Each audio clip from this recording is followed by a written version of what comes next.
I think there is a need to develop an awareness of a theology of popular culture because it's definitely there. I'm sure Robert Barron speaks a lot about a theology of popular culture. He doesn't come right out and say it, but I know, like, when the more I read his things, he brings it in. It's all within and transformed from within that he talks about culture. So I think there is the theology out there. I think we need to continue to develop it and understand it better. But God's present in everything in the world. Human experience is a place where God works. God's at work.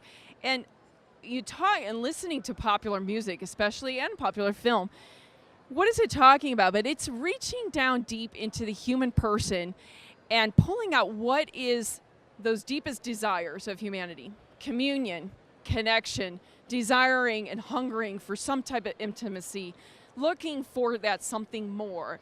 And really, what are those existential desires? They're really a desire for God. We don't always communicate it in that way, but what they are is ultimately leading us to that relationship with God. So yes, there's a great song, it's called Best Friend by Yellow Wolf and Eminem. And they talk about the Father, Son, and Holy Spirit being my best friend. Okay, now what are they meaning by it? But I don't know. I know Eminem is a deeply spiritual person, but I think there's something much deeper in their lyrics and in their music. That they're trying to get at that deep hungering of the human soul. And I think it's in a lot of things of popular culture, and I think that's where our point of dialogue is. Brooklyn. I think that's one of the most beautiful films. And boy, does it talk about the human need, the desire to for connection, for finding your place in the world, but also that really important need to make decisions. And what does it mean when you make a decision? How do you keep to that? The fidelity, the faithfulness.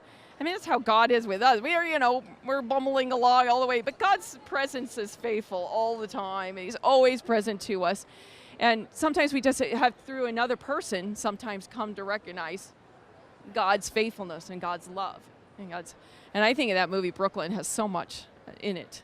It affected me very profoundly. Like parents trying to teach their kids how, within this very secular culture, how to be faithful and to be, live their faith within this secular culture. But I think a lot of it requires much more of this dialogue, this need to communicate and talk about what is present in there that we can latch on to, that we have that relationship with our faith, like a sacramental moment or a moment of self-sacrifice that really speaks of such profound virtue, really.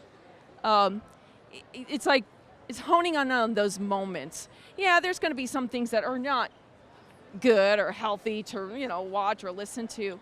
But I think most of it, there's a lot of that deep hungering in humanity and in the culture that I think begs for us to be that gospel presence without preaching the gospel right directly, but entering into dialogue with that. You have to live the vocation God has given you. If you have specific gifts to communicate a message, to work in film or in your radio or television or graphic arts or any type of the arts. I mean, so much of media is all about the arts. If you feel that there's a gift, I mean, why not put yourself in? And it is going to be a risk because you're going to have to struggle to be in a secular industry. But you think about, we give our values present where we are. And we are that witness in the culture, amidst the culture, and we are who we are. And we can give that gift to the culture by just being the faithful people that we are. And so share your gifts, but use them in a way that communicates peace, serenity. What are people looking for in the interculture? They're desperately looking for a certain type of serenity and inner peace in this crazy world. So when they meet a person like you, that's that has that sense of peace, they're going to be drawn to that. And that may be their starting point for finding faith.